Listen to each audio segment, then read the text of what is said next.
ڈھلتی شام کے سائے میں آج کچھ حسین سا موسم تھا۔ زنیرہ اپنے کمرے میں ڈریسنگ مرر کے سامنے کھڑی تھی کہ اسفندیار نے اس کے قریب آتے ہوئے اسے محویت سے دیکھا۔ وہ اسے بہت خوبصورت لگنے لگی۔ اسفند آہستگی سے ڈریسنگ مرر کے قریب پہنچا اور زنیرہ کو کمر سے تھام کر اس پر اچانک حملہ آور ہوا۔ بہت اچھی لگ رہی ہو۔ اسفند نے اس کے کان کے قریب سرگوشی کی، جسے سنتے ہی وہ لرز سی گئی۔ شکریہ، وہ بمشکل اپنے الفاظ مکمل کر پائی۔ میرے صبح کے عمل سے ڈر تو نہیں گئی تم؟ اسفند نے آہستگی سے پوچھا۔ آپ کو کیا لگتا ہے؟ وہ جواباً بولی۔ مجھے لگتا ہے بہت ڈر گئی ہو، مگر کیا کروں جانم، تمہارے ڈیئر ہسبینڈ کو غصہ ہی اتنا آتا ہے، وہ بولا۔ اس کے لہجے میں تکبر کا ہلکا سا عنصر اب بھی موجود تھا۔ بہت کوشش کرتا ہوں کہ نہ آئے غصہ، مگر کنٹرول نہیں ہوتا۔ اسفند اس کا رخ اپنی جانب کرتا گویا ہوا۔ زنیرہ اس کے جملوں پر خاموش رہی۔ مجھے اندازہ نہیں تھا کہ ارینج میرج میں بھی تم سے اتنا لگاؤ ہو جائے گا مجھے۔ اسفندیار اب موضوع بدل کر اس سے مخاطب تھا، جبکہ زنیرہ اب بھی نظر جھکائے خاموش کھڑی تھی۔ وہ 24 برس کی سفید سی رنگت کی حامل حسین لڑکی تھی، جو اپنے خاندان میں سب سے خوبصورت تھی اور اسفندیار کے حصے میں آئی تھی۔ تو ارینج میرج والے توجہ کے مستحق نہیں ہوتے؟ وہ آہستگی سے نظر اٹھا کر سوال کر گئی۔ ہوتے ہیں، مگر ان میں اتنی جلدی دلچسپی نہیں پڑتی جتنی میری بڑھ گئی ہے تم میں ان چند ہفتوں میں، اسفند نے اپنا نظریہ بیان کیا۔ زنیرہ خاموش تھی۔ کوئی جادو آتا ہے کیا تمہیں؟ اسے کمر سے تھام کر اس کے مزید قریب ہوا۔ کیسی باتیں کر رہے ہیں آپ؟ زنیرہ پھر نگاہیں اٹھا کر اسے تکنے لگی۔ ہو سکتا ہے یہ تمہارے کسی جادو کا اثر ہو جو میں تمہارے اشارے پر چلنے لگا ہوں، ورنہ اسفندیار کسی کے اشاروں پر کہاں چلتا تھا؟ اسفند نے اس کی گردن میں سر دیتے ہوئے کہا اور اس کے بالوں کی خوشبو کو محسوس کیا۔ ایسا تو نہیں ہے۔ وہ اپنے محرم کی قربت پر لرز گئی۔ اب تو سب یہی کہتے ہیں۔ اسفندیار نے اس کے کان پر لب رکھ کر سرگوشی کی۔ وہ آنکھیں موندے اپنی زوجہ کے حصار میں عجب سا سکون محسوس کر رہا تھا، لیکن اس کے سکون میں خلل ڈالتا وہ لمحہ حاضر ہوا جب ملازمہ نے دروازے پر دستک دی۔ وہ دستک سن کر چونکا اور دانت بھیجتے زنیرہ سے دور ہوا۔ کیا مسئلہ ہے؟ وہ دروازہ کھول کر سخت لہجے میں ملازمہ سے مخاطب تھا۔ وہ نعمان صاحب آئے ہیں، ملازمہ نے آہستگی سے سہم کر کہا۔ اسفند نے گہری سانس لی۔ ٹھیک ہے، آ رہا ہوں، وہ کہتا ملازمہ کو رخصت کر گیا اور خود بھی کوٹ پہن کر روانہ ہونے لگا۔ زنیرہ اسے خاموشی سے کھڑی سوالیہ نظروں سے دیکھ رہی تھی، جبکہ اسفندیار اسے مکمل نظر انداز کرتا کمرے سے نکل گیا۔ کچھ لمحے گزرے۔ اسفندیار اپنے گھر کے گیسٹ روم میں حاضر ہوا، جہاں اس کا دوست اور بزنس پارٹنر نعمان صوفے پر بیٹھا اس کا انتظار کر رہا تھا۔ اسفند کی آمد پر نعمان فوراً کھڑا ہوا اور اس سے گرم جوشی سے ملا۔ اسفندیار بھی گرم جوشی کا مظاہرہ کرتے اس کی جانب بڑھ کر مصافحہ کرنے کے بعد اس سے گلے ملا۔ کیسے ہو؟ اسفندیار نے پوچھا۔ ٹھیک ہوں، سوری تمہاری شادی میں شرکت نہیں کر سکا، نعمان نے شروعات میں ہی معذرت کی۔ چلو کوئی نہیں، کاروبار بھی اہم ہے، آفٹر آل میں نے ہی تو تمہیں بھیجا تھا، تو پھر ناراضگی کہاں بنتی ہے؟ اسفندیار نے اس کا کندھا تھپتھپاتے خوش مزاجی سے کہا، اور وہ دونوں صوفے پر بیٹھ گئے۔ یہ بتاؤ کام کیسا رہا؟ جو ڈیل تمہیں دی گئی تھی وہ تم نے کلوز کی؟ اسفندیار نے متجسس انداز میں بیٹھتے ہی سوال کیا۔ ہاں، وہ کامیاب ہو گئی ہے، پروجیکٹ ہمیں مل چکا ہے، نعمان نے مسکرا کر اسے خوشخبری دی۔ بہت خوب، تم سے اسی چیز کی امید تھی مجھے، اسفندیار نے حوصلہ افزائی کی۔ بھابھی سے نہیں ملواؤ گے؟ تحفہ لایا ہوں ان کے لیے، انہی کو دوں گا۔ نعمان نے موضوع بدلتے اب مدعے کی بات چھیڑ دی۔ ٹھیک ہے، میں بلاتا ہوں۔ اسفندیار اس بات میں سر ہلاتا کمرے سے روانہ ہونے لگا۔ کچھ ہی لمحے گزرے تھے کہ اسفندیار اب اپنی بیگم کو اصرار کرتے ہوئے اسے بلا کر گیسٹ روم میں اپنے دوست کے روبرے لے آیا۔ نعمان نے جب پہلی نظر میں زنیرہ کو کمرے میں داخل ہوتے دیکھا تو اسے دیکھتا ہی رہ گیا، کیونکہ زنیرہ حد سے زیادہ خوبصورت تھی۔ نعمان کو اپنی آنکھوں پر یقین نہ آیا کہ اسفندیار کو اتنی خوبصورت لڑکی ملی ہے۔ اسی لمحے نعمان کے دل میں حسد کی چنگاری بھڑک اٹھی۔ السلام علیکم، وہ آہستہ سے گویا ہوتی سلیقے سے اگلے صوفے پر آ بیٹھی۔ اس کی آواز سن کر نعمان خیالات سے فوراً باہر نکلا۔ وعلیکم السلام بھابھی، کیسی ہیں آپ؟ وہ مسکرا کر گویا ہوا، اور اب اسفندیار بھی آ کر اپنی بیگم کے پہلو میں بیٹھا، جسے دیکھ کر اب نعمان کے دل میں ہلکی سی خلش جنم لینے لگی۔ اسے زنیرہ کے ساتھ اسفندیار کا بیٹھنا پسند نہیں آ رہا تھا۔ میں ٹھیک ہوں، آپ کیسے ہیں؟ وہ رسماً مسکرا کر جواب دینے لگی۔ جی بھابھی، میں بالکل ٹھیک ہوں، آپ کے لیے تحفہ لایا ہوں، میں چاہتا تھا کہ یہ آپ کو ہی میں دوں۔ وہ تحفہ تھامے فوراً کھڑا ہوا اور اس کے صوفے کے قریب پہنچا۔ اسفندیار کو نعمان کا یہ عمل کچھ عجیب سا لگا۔ وہ لوگ کچھ دیر گفتگو کرتے ہوئے وقت گزار کر اب ملاقات کے اختتام کرتے نعمان کو رخصت کر گئے، مگر کسی کو یہ نہیں پتا تھا کہ یہ ملاقات سب پر کتنی بھاری پڑنے والی ہے۔ نعمان کو رخصت کرنے کے بعد وہ اپنے کمرے میں داخل ہوئی، جہاں اسفندیار موبائل پر مصروف بے چینی سے کمرے میں ٹہل رہا تھا۔ آپ نے بلایا؟ وہ کمرے میں داخل ہوتے بولی۔ ہاں، اچھا ہوا آ گئی، ایک ضروری کام تھا۔ اسفند کا لہجہ نہایت سنجیدہ تھا۔ وہ موبائل رکھ کر دروازے کی جانب بڑھتے اسے بند کرنے لگا۔ آپ دروازہ کیوں بند کر رہے ہیں؟ زنیرہ کو تعجب ہوا۔ آئی ہوپ کہ ابھی ہمیں کوئی ڈسٹرب نہ کرے۔ وہ دروازہ بند کرنے کے بعد زنیرہ کی جانب قدم بڑھانے لگا۔ کیا کر رہے ہیں؟ آپ کے ارادے مجھے کچھ ٹھیک نہیں لگ رہے۔ اس کی مسکراہٹ بھانپ کر اب پیچھے قدم لیتی بولی۔ میرے ارادے بالکل نیک ہیں۔ وہ مزید بڑھتا زنیرہ کو دیوار سے ملحق کر گیا۔ شادی کو صرف 2 ماہ ہوئے ہیں۔ اسفند نے دیوار سے ہتھیلی ٹکائی۔ مجھ سے کہتی تھی کہ میرے کام ختم نہیں ہوتے۔ آج جب میں چھٹی پہ ہوں تو تم مصروف ہو، ذرا سی توجہ بھی نہیں دی تم نے۔ وہ شکوہ کرتا چہرہ اس کے قریب کر گیا۔ مجھے جانے دے، ابھی مجھے بہت کام ہے۔ اس کی سانسیں اٹکنے لگی۔ میں جانتا ہوں کہ تمہیں بہت کام ہے، مجھ سے زیادہ مصروف ہو تم، لیکن تمہیں میرے لیے بھی تھوڑا سا وقت نکالنا چاہیے۔ اسفند نے سرگوشی کی۔ وہ اس لمحے اپنی زوجہ کے اس قدر قریب تھا کہ اس کی اٹکتی سانسیں اسفند کو اپنے چہرے پر محسوس ہونے لگی۔ چھوڑیں مجھے، آپ کی بات سمجھ رہی ہوں، مگر یہ موقع درست نہیں ہے۔ ابھی شانو آتی ہوگی، مجھے اس کے ساتھ رات کا کھانا بنانا ہے۔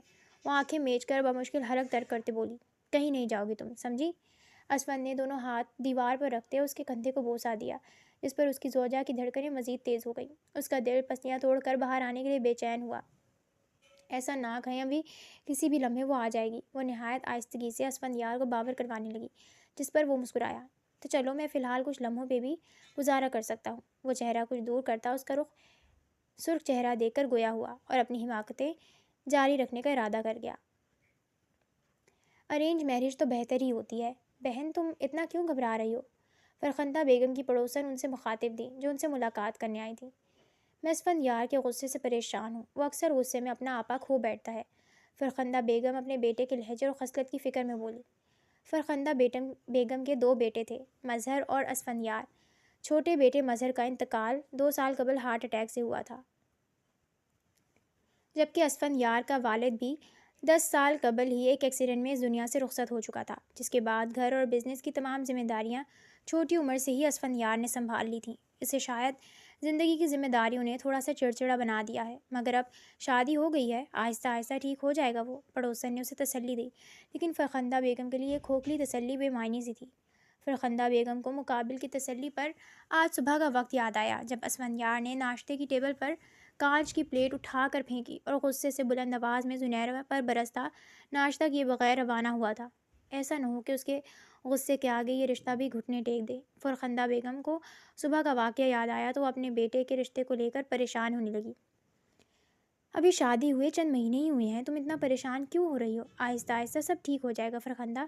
میں کہہ رہی ہوں نا، اکثر رشتے ایسے ہی ہوتے ہیں جو وقت کے ساتھ بہتر ہو جاتے ہیں، اور لڑکی تو خوش قسمت ہے جسے تم جیسی نرم دل ساس ملی ہے۔ پڑوسن نے مزید تسلی دیتے فرخندہ بیگم کو پرسکون کرنا چاہا۔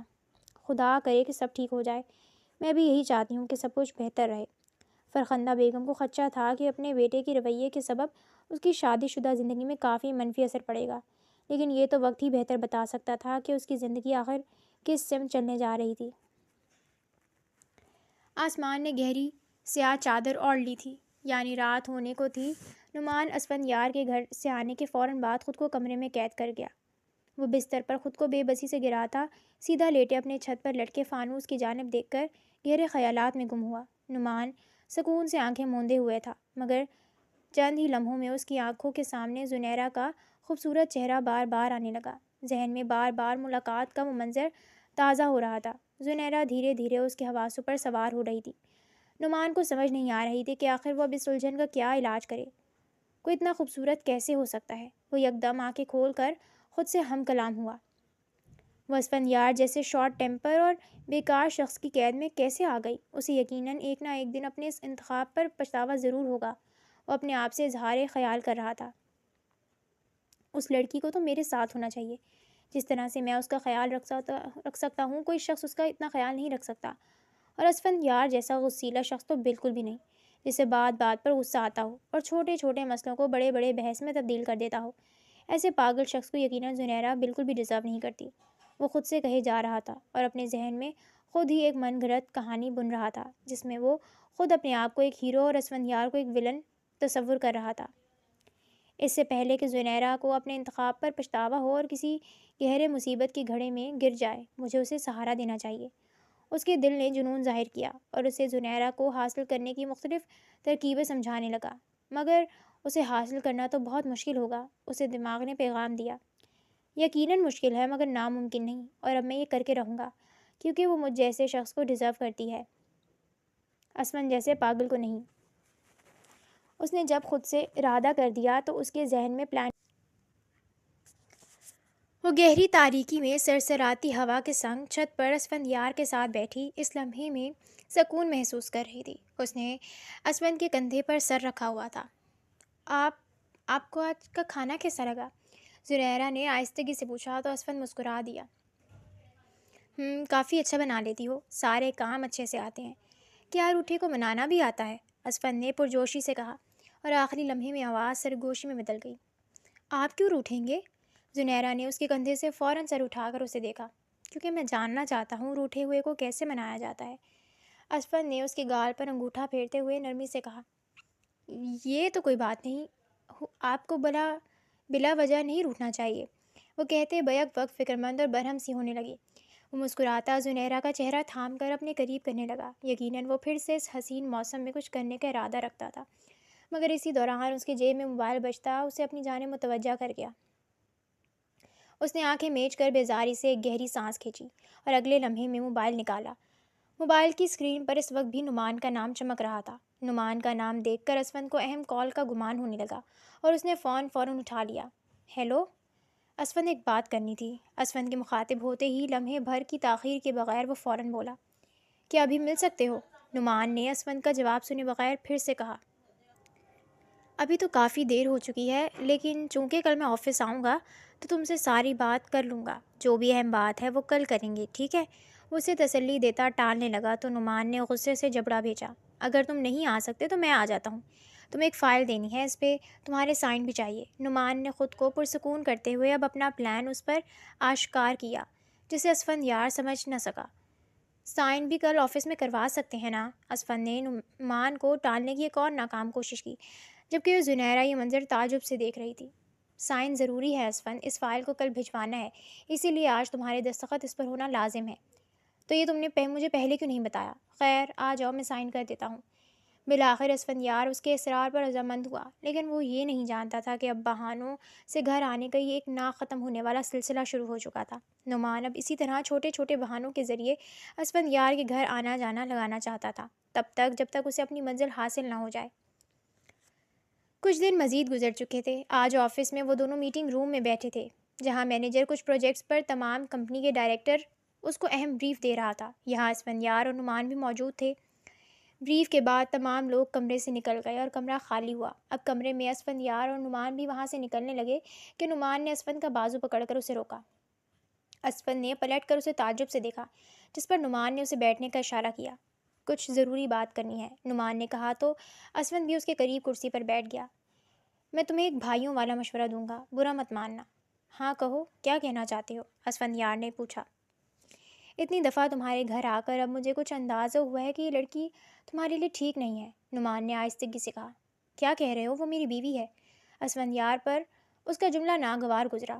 جانتا ہوں کہ وہ تمہاری بیوی ہے، میں تمہیں نہیں بتانا چاہتا تھا، لیکن یہ تمہارے لیے بھی ضروری ہے۔ وہ نہایت نرمی سے اور بناوٹی فکری لہجہ اپنا کر بولا، میں تمہیں اپنا بھائی مانتا ہوں اور تمہارا برا کبھی نہیں چاہوں گا۔ اس بات سے تمہارا دل وقتی طور پر ضرور دکھے گا، لیکن تم بڑے نقصان سے بچ سکتے ہو، نعمان نے مزید کہا۔ اسفندیار اس کی باتیں سن کر عجب سا الجھن رہا تھا۔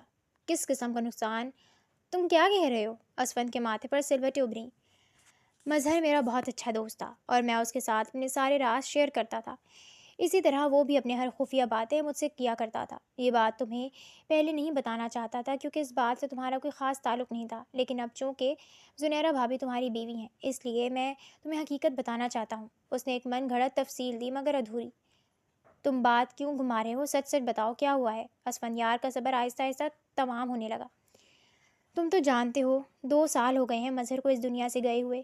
کل اس کی برسی تھی اور اس دن مجھے اس کی بہت یاد آئی۔ میں نے اپنے لیپ ٹاپ کے سیکرٹ فولڈر میں اپنے اس بھائی کی تمام یادیں سنبھال کر رکھی ہیں جسے میں نے کل کھولی۔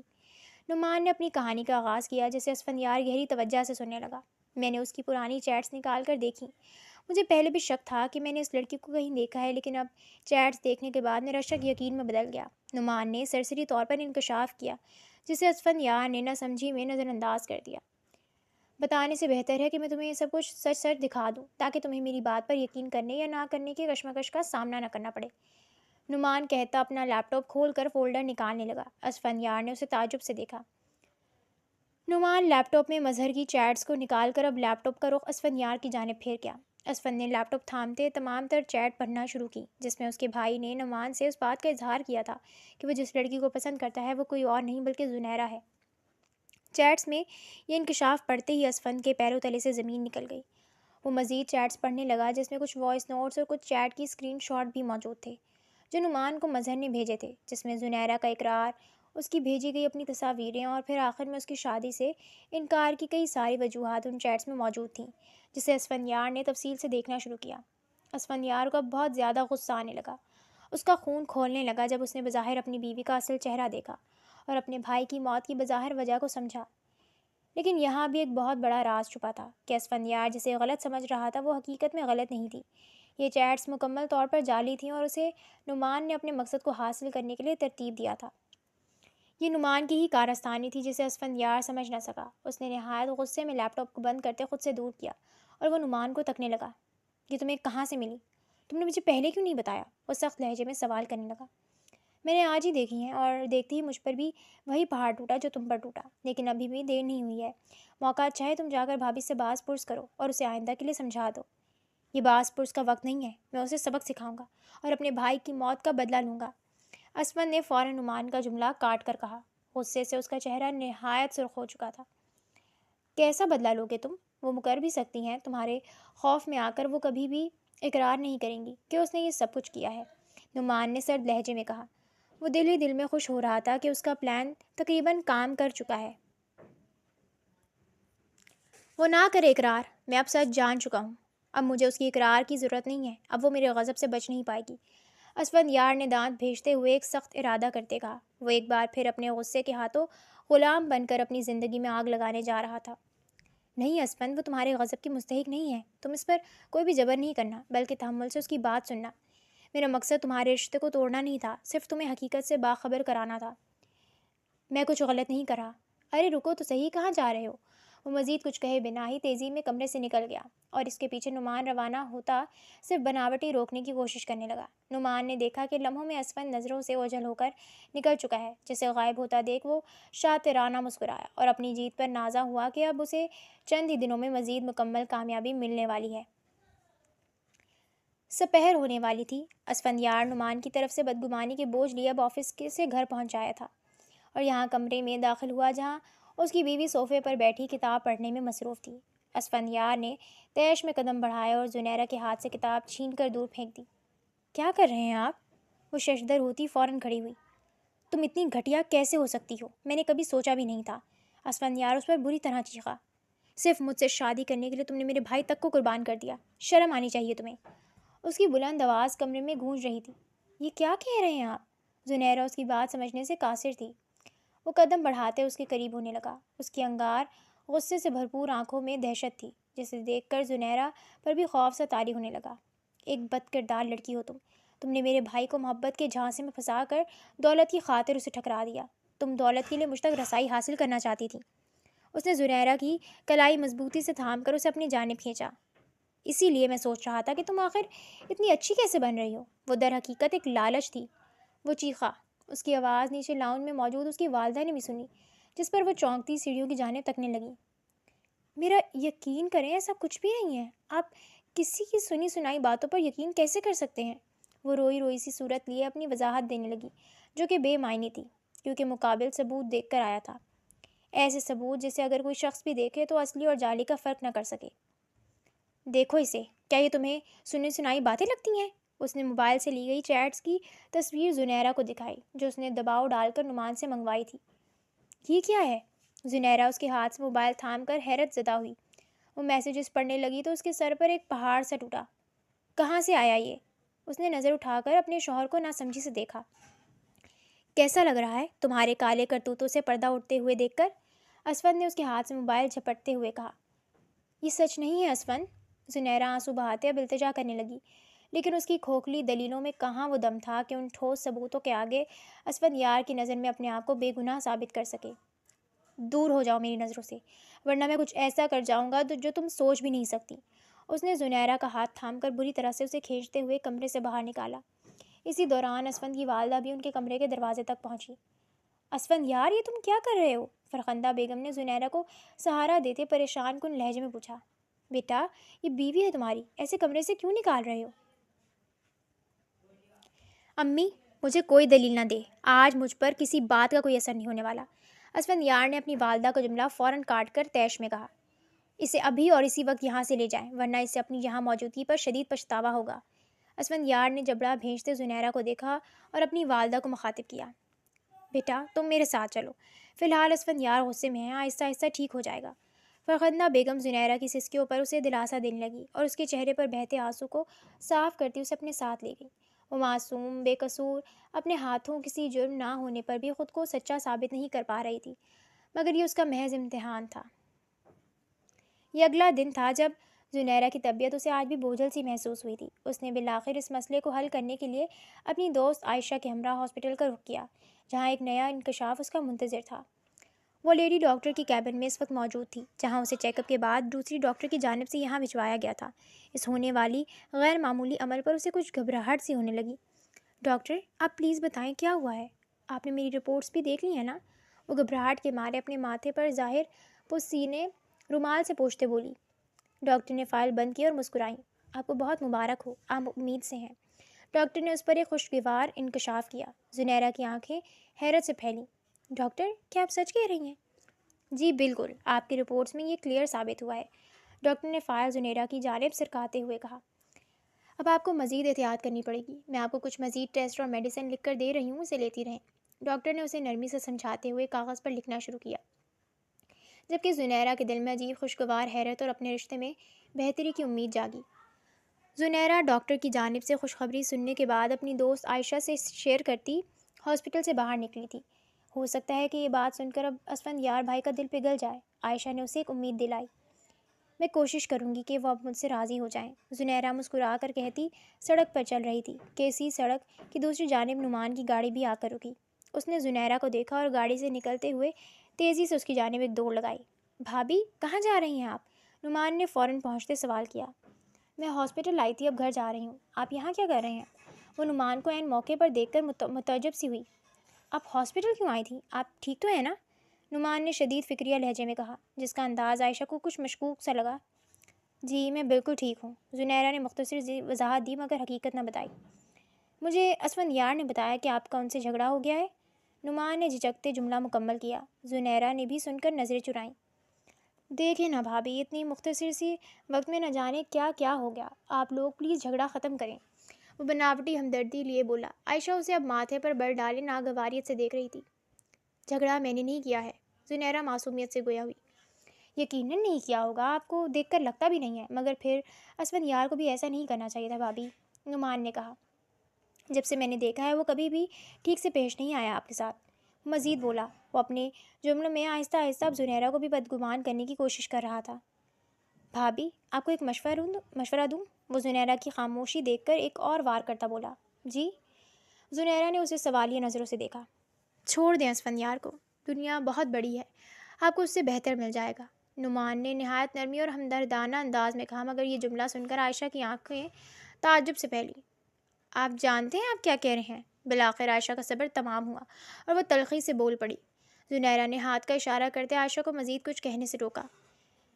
نہیں، میں انہیں نہیں چھوڑ سکتی، میں انہیں مناؤں گی، زنیرہ آہستگی اور مؤدبانہ لہجے میں کہتے وہاں سے روانہ ہونے لگی۔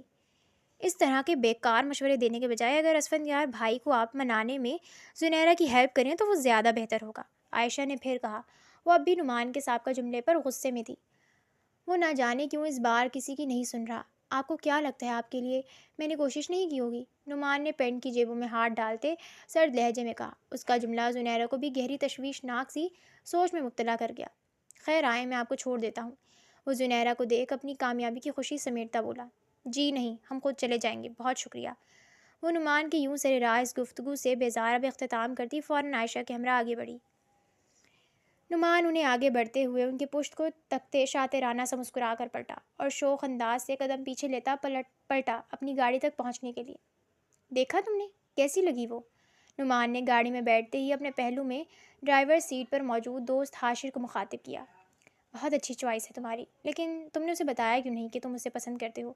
نعمان کے دوست کو اس کے انداز پر تعجب سا ہوا۔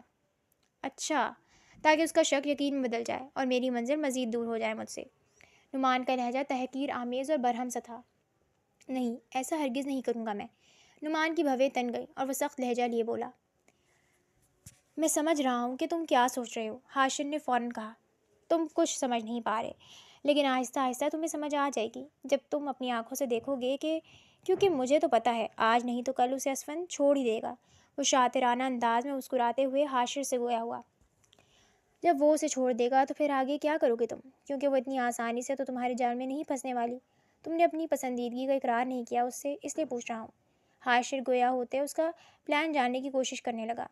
جب اسفندیار اسے چھوڑ دے گا تو پھر وہ ایک مظلوم بیچاری بے سہارا در در بھٹکے گی اور ایسے میں دوں گا اسے سہارا۔ یوں مجھے میری منزل بھی مل جائے گی اور میرا احسان بھی رہے گا اس پر، اور مجھے کسی اقرار کی ضرورت بھی نہیں پڑے گی۔ نعمان نے بالآخر اس پر اپنا پلان آشکار کر دیا، جسے سن کر اس کا دوست دنگ رہ گیا۔ واہ، تمہارا پلان تو کافی سمارٹ ہے۔ وہ حیرت زدہ نعمان کی تعریف کرتا گاڑی سٹارٹ کرنے لگا اور وہ لوگ بھی مقام سے روانہ ہوئے۔ شام ہوئی۔ اس نے بمشکل کافی دیر سوچنے کے بعد ہمت کرتے اسٹڈی روم کا رخ کیا، جہاں اسفندیار اپنے کام کرنے میں مصروف تھا۔ زنیرہ نے دروازے پر دستک دی اور آہستگی سے داخل ہوئی۔ اسفند نے دستک سن کر اگلے لمحے میں سر اٹھا کر دروازے کی جانب دیکھا۔ اب کیوں میرے سامنے نازل ہو گئی ہو؟ جانتی ہو تمہارا چہرہ بھی نہیں دیکھنا چاہتا۔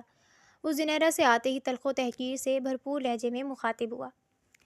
میں آپ کو کچھ بتانا چاہتی تھی، آج میں ڈاکٹر، مجھے تمہاری کوئی بکواس نہیں سننی، وہ کہنے لگی تھی کہ تلخ لہجے میں ٹوک کر اس کا ارادہ بے دردی سے کچل دیا گیا۔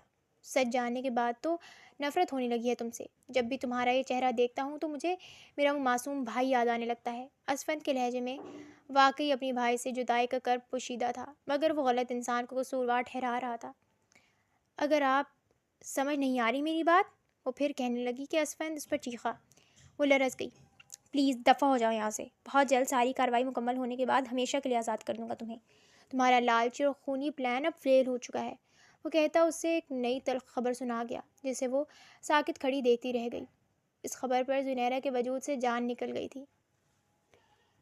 وہ اب اپنے کمرے میں بیٹھی آنسو بہاتی کال پر عائشہ سے مخاطب کی۔ کیا؟ طلاق؟ اسفند بھائی نے تمہیں ایسے کیسے کہہ دیا؟ عائشہ اس کی سنائی گی ردات پر حیرت زدہ تھی۔ مجھے بھی یقین نہیں آ رہا۔ اس نے اپنے آنسو صاف کیے، مگر کوئی یہ نہیں جانتا تھا کہ زنیرہ اسی لمحے ایک اہم فیصلے کے قریب ہے۔ لیکن کیا تم نے انہیں خوشخبری کو بتایا نہیں؟ عائشہ نے پوچھا۔ نہیں بتا سکی، انہوں نے میری بات نہیں سنی۔ کبھی کبھی ایسا ہی ہوتا ہے، قسمت کی بات ہے کہ جب کوئی چیز انسان کو حاصل ہو جاتی ہے تو پھر اس کی قدر نہیں رہتی۔ اتنی بڑی خوشخبری تھی اور بھائی نے سنی تک نہیں۔ مجھے تو بہت افسوس ہو رہا ہے، عائشہ سرد لہجے میں افسوس سے بولی۔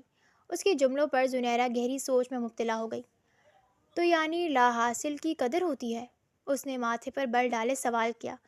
وہ عائشہ کے اس ایک جملے پر اٹک گئی تھی۔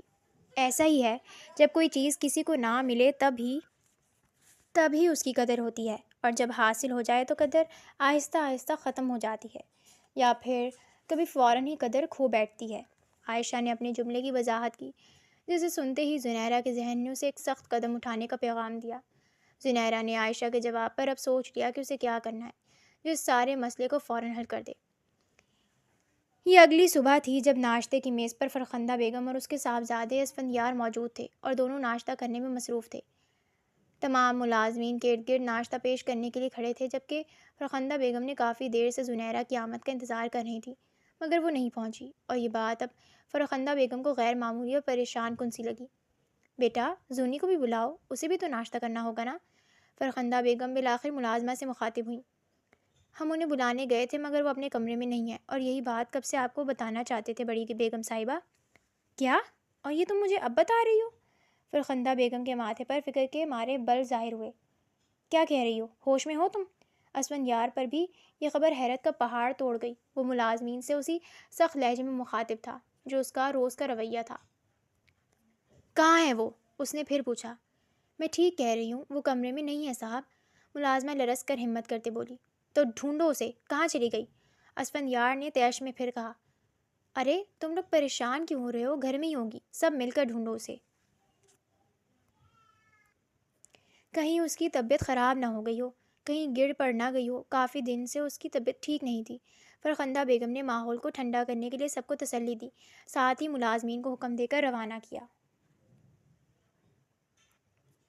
حکم پر کچھ ہی دیر میں ملازمین پورے گھر میں پھیلتے زنیرہ کو ڈھونڈنے میں مصروف ہو گئے۔ انہوں نے لمحے بھر میں پورا گھر چھان مارا لیکن زنیرہ کہیں نہیں ملی۔ صاحب ہم نے ہر جگہ ڈھونڈ لیا، وہ گھر میں کہیں بھی نہیں ہے، ایک ملازم اسفندیار کے پاس دوڑ کر حاضر ہوتا بولا۔ Dam it! اسفندیار نے اپنا ہاتھ۔ یہ خبر پھیلتے پھیلتے اب بالآخر نعمان تک بھی پہنچ چکی تھی، جسے سن کر وہ یقین نہ کر سکا۔ وہ کیسے غائب ہو سکتی ہے اور کہاں جا سکتی ہے؟ اسے پورے شہر میں ڈھونڈو، وہ یہیں کہیں ہوگی۔ نعمان طیش میں کرسی سے اٹھ کھڑا ہوا اور اپنے کارندوں سے مخاطب ہوا۔ وہ مجھے ہر حال میں ہر قیمت پر چاہیے۔ اس کے لہجے میں ایک عجب سا جنون تھا۔ زنیرہ کی گمشدگی کی خبر پر اس اسفندیار اور نعمان کے ارد گرد ہلچل سی مچ گئی تھی۔ تمام لوگوں کی کوششوں کے باوجود بھی وہ کسی کے ہاتھ نہیں آ رہی تھی۔ آخر اسے زمین کھا گئی یا آسمان نگل گیا، کسی کو کچھ سمجھ نہیں آ رہا تھا۔ ایک جانب نعمان ناخوشگوار خبر پر بہت حیرت زدہ اور پریشان سا تھا، جبکہ دوسری جانب اپنے دکھ کا مداوع کرنے اور حل تلاش کرنے کے لیے اسفندیار بھی اس کے گھر کا رخ کر گیا۔ اتنی مشکل سے تو اس کا پیچھے چھڑایا تھا اس پاگل آدمی سے، اب جب میری دسترس میں وہ آنے ہی والی تھی تو یہ نیا مسئلہ کھڑا ہو گیا۔ نعمان نے کمرے میں ٹہلتے بے چینی سے کہا۔ یہ کھیل اب بھی کھوکھلا ہے نومی، کبھی زندگی میں اسے اگر یہ سچ پتہ چل گیا کہ تم نے اسے ایک جال میں پھنسا کر جعلی ثبوتوں کے ذریعے حاصل کیا ہے تو کیا وہ تم سے نفرت نہیں کرنے لگے گی؟ نعمان کے دوست نے سرد لہجے میں اسے حقیقت سے آشنا کروایا۔ یہ وہی دوست حاشر تھا جو اس دن گاڑی میں بھی نعمان کے ساتھ سوار تھا اور اس کے تمام رازوں سے بھی بخوبی واقف تھا۔ یہاں اسے یہ سب کچھ کون بتائے گا کہ میں نے اسے دھوکے سے حاصل کیا ہے؟ کیا تم بتاؤ گے اسے؟ نعمان پلٹ کر اسپاٹ لہجہ لیے حاشر سے گویا ہوا۔ نہیں، میرا تمہیں محض مشورہ اور اظہار خیال تھا کہ تم ساری چیٹس زنیرہ کی آمد سے پہلے ہی ختم کر دو، تاکہ کسی کو پتہ نہ چلے کہ زنیرہ اور مظہر کی وہ ساری چیٹس فیک تھیں اور وہ سب کچھ ایک جھوٹ کا جال تھا۔ حاشر نے سمجھاتے انکشاف بھی کیا۔ پہلے اسے مل تو جانے۔ کیا یہ سب تمہارا ایک گھٹیا کھیل تھا؟ نعمان نے کہا۔ یہ تھا کہ کمرے کی دہلیز پر کھڑے اسفندیار کی بھاری آواز کمرے میں گونجی، جسے سن کر کمرے میں موجود تمام افراد کے چہروں پر ایک خوفناک سا تاثر چھا گیا۔ ارے تم یہاں کیا کر رہے ہو؟ نعمان نے بناوٹی انداز میں کہا اور معاملات کو سنبھالنے کی کوشش کی۔ اسفندیار نے تیزی سے آگے بڑھ کر نعمان کے گال پر ایک زوردار تھپڑ جڑتے اسے گریبان سے پکڑا۔ مجھے یقین نہیں آ رہا کہ تم میرے دوست ہوتے ہوئے اس طرح کی گھٹیا حرکت کر سکتے ہو۔ میں تم جیسے غلیظ انسان کی وجہ سے میں نے اپنی بیوی کو قصوروار ٹھہرایا۔ اسفندیار اسے پیچھے دھکیلتا اس پر شیر کی مانند دھاڑا۔ جو تم سمجھ رہے ہو ویسا نہیں ہے، تمہاری بیوی اچھی لڑکی نہیں ہے، نعمان نے کہا ہی تھا کہ اسفند نے اسے ایک زوردار مکہ جڑتے زمین بوس کیا۔ تمام کارندوں میں سے کوئی بھی اسفندیار سے لڑنے کو آگے نہ بڑھا، بلکہ وہ لوگ نعمان کی تذلیل سے لطف اندوز ہو رہے تھے۔ اپنی بکواس بند کرو، میں سب کچھ جان چکا ہوں اور میں اب تمہاری ایک بھی نہیں سنوں گا۔ اسفند کی آنکھیں اس پر انگار برسا رہی تھیں۔ تم اسی طرح ادھوری باتیں سن کر غلطی میں پڑ جاتے ہو اور پھر بعد میں پچھتاتے ہو۔ نعمان زمین سے اٹھ کر مدھم سی مسکراہٹ کے ساتھ بولا۔ اس بار پچھتاوا تمہارا مقدر بنے گا، تمہیں تو میں ایسی سزا دوں گا کہ تم زندگی بھر یاد رکھو گے۔ وہ کہتا کمرے سے روانہ ہوا۔ نہیں، بات سنو، کہاں جا رہے ہو اسفندیار؟ نعمان اس کے پیچھے بھاگا مگر اس تک رسائی حاصل کرنے میں ناکام تھا۔ قدرت نے پل میں اس کا سارا پلان برباد کر دیا تھا۔ اسے ہفتہ ہو گیا تھا وہ در در بھٹک رہا تھا، ایک تو اپنے احساس جرم کی بے چینی، تو دوسری طرف اپنی بیوی کو کھو دینے کی اذیت اسے آہستہ آہستہ اندر سے ختم کرنے لگی۔ اس کی روز امید بنتی اور شام گھر ناکام لوٹ کر ٹوٹ جاتی۔ یا اللہ، اب میں اسے کہاں ڈھونڈوں؟ میں نے تو بہت بڑی غلطی کر دی ہے، خود کو کبھی اس گل سے نکال نہیں سکوں گا۔ وہ کئی دنوں کی سرخ بوجھل آنکھیں لیے گاڑی چلاتا اب بھی اس کی تلاش میں نکلا، خود سے ہم کلام تھا۔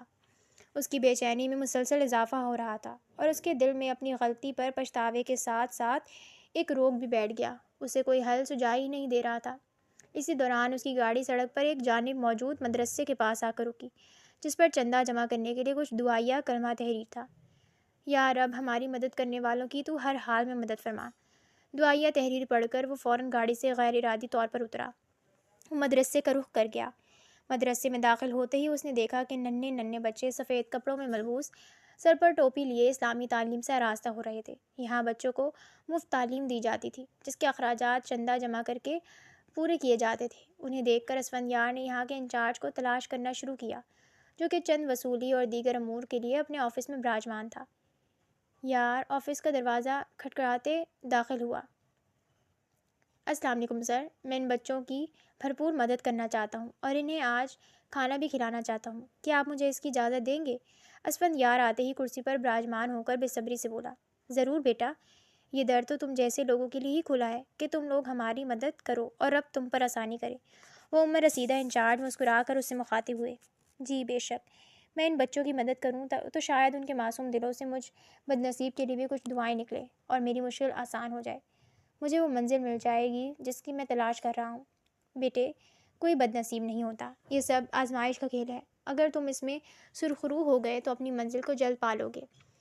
رسیدہ بزرگ انچارج نے اسے تسلی دی اور اسفند کے کہنے پر آگے کی کارروائی شروع کی گئی۔ وہ کچھ گھنٹوں میں بچوں کو کھانا کھلانے اور ان کی بھرپور مالی مدد کرنے کے بعد مدرسے سے نکلا تو اسے سڑک کی دوسری جانب سے ایک لڑکی کے ہمراہ گزرتے ہوئے اپنی بیوی دکھائی دی۔ اس نے غیر یقینی انداز میں اپنی آنکھیں میچتے ہوئے اپنے روبرو منظر کو واضح کیا کہ کیا واقعی وہ اس کی بیوی ہے یا یہ محض اس کا گمان ہے۔ یقیناً یہ سچ تھا کہ اس کی التجائیں سن لی گئی تھیں۔ اسے یقین نہیں آ رہا تھا کہ کیا واقعی کبھی دعائیں اور نیک اعمال اتنی جلدی بھی قبول ہو سکتے ہیں۔ وہ دوڑ کر اپنی بیوی کے پاس پہنچا، جو اسے یہاں اپنے روبرو پا کر حیرت زدہ ہوئی۔ زونی، کہاں تھی تم؟ اس کے بازو کو سختی سے تھامے شدید غیرت اور بے چینی سے اسے دیکھ رہا تھا۔ میں تو ان کے گھر تھی، یہ میری پھپھو کی بیٹی ہیں، اور اس نے اپنے ہمراہ موجود لڑکی کا تعارف کرواتے بڑے پرسکون انداز میں کہا۔ تمہیں اندازہ بھی نہیں کہ میں تمہیں ڈھونڈتا ہوا کہاں کہاں نہیں پھرا ہوں تمہارے پیچھے، اسفندیار نے اس کا چہرہ ہاتھوں میں لیتے کہا۔ اسفندیار کی سرخ نم آنکھیں اس کے تمام کیفیات کو بخوبی بیان کر رہی تھیں، جبکہ زنیرہ مسکراتی اسفند کا یہ انداز حیرت سے دیکھ رہی تھی۔ یہ منظر دیکھتے زنیرہ کے دل میں خواہش جاگی کہ بس یہ لمحہ یہیں تھم جائے اور وہ اسی طرح سے اپنے شوہر کی یہ باتیں سنتی رہے۔ میں کتنا بے چین تھا، کتنا پریشان تھا تمہارے لیے۔ ساری غلطی میری ہے، میں نے بالکل بھی تمہاری بات پر یقین نہیں کیا اور اس کی بات پر یقین کر لیا جو بالکل بے اعتبار تھا، اعتبار کے قابل ہی نہیں تھا۔ وہ گویا ہوا، اس کے لہجے میں واضح تھا کہ وہ کتنا پشیمان تھا اپنے کیے پر۔ وہ گھٹیا شخص صرف مجھے تم سے دور کرنا چاہتا تھا۔ کتنا بڑا بے وقوف ہوں میں کہ اپنی بیوی کو غیر آدمی کی باتوں میں چھوڑ رہا تھا۔ پلیز مجھے معاف کر دو یار، میں جانتا ہوں یہ آسان نہیں ہے تمہارے لیے، لیکن تم پہلے اور آخری دفعہ مجھے پر یہ احسان کر دو، میں دوبارہ کبھی تمہیں شکایت کا موقع نہیں دوں گا۔ وہ بولے جا رہا تھا، یہاں تک کہ اس نے اب جملے کے اختتام میں زنیرہ کے سامنے التجا کرتے اپنے ہاتھ جوڑے، جسے دیکھ کر زنیرہ شرمندہ ہوتی ارد گرد دیکھنے لگی کہ سڑک پر گزرتے لوگ حیرت سے انہیں دیکھ رہے تھے۔ آپ ایسی باتیں کیوں کر رہے ہیں؟ یہ میرا ذاتی اور عارضی فیصلہ تھا، میں آپ سے دور نہیں گئی تھی، بس کچھ دنوں کے لیے پھپھو کے گھر میں ٹھہری رہی کہ ہو سکتا ہے آپ کا غصہ کم ہو جائے اور آپ راضی ہو جائیں۔ زنیرہ نے اسفندیار کے ہاتھ تھام کر اسے مطمئن کیا۔ تم اب میرے ساتھ چلو، میں بہت زیادہ پریشان ہوں تمہارے لیے، امی بھی بہت زیادہ پریشان ہیں، تمہیں دیکھیں گی تو خوش ہو جائیں گی۔ وہ اس کا ہاتھ پکڑے اپنے ہمراہ لے جانے لگا، مگر اسے احساس ہوا کہ زنیرہ نے ایک قدم بھی نہیں بڑھایا، وہ اپنی جگہ پر ساکت کھڑی ہے۔ تم میرے ساتھ چل رہی ہو نا؟ وہ پلٹ کر اسے دیکھتا فکریہ لہجے میں سوال کرنے لگا۔ جی، میں آپ کے ساتھ چلوں گی، وہی میرا گھر ہے، وہی میرا اصل ٹھکانہ ہے، بس آپ مجھ سے ناراض نہ ہوا کریں۔ انسان خطا کا پتلا ہے، غلطیاں ہوتی ہیں اور بدگمانیاں بھی آتی ہیں۔ غلطیوں اور بدگمانیوں کے چلتے رشتوں کو ختم کر دینا عقل مندی نہیں، بلکہ ایسے مسائل دور کرنا ہمارا کام ہے جو رشتوں کو کمزور کرتے ہیں۔ اسے آخری نصیحت کرتے ہوئے اس کے ہمراہ اپنے دوست کے لیے روانہ ہوئی۔ بلا شبہ یہ ایک آزمائش تھی جس کے چلتے ہی ان کا رشتہ مزید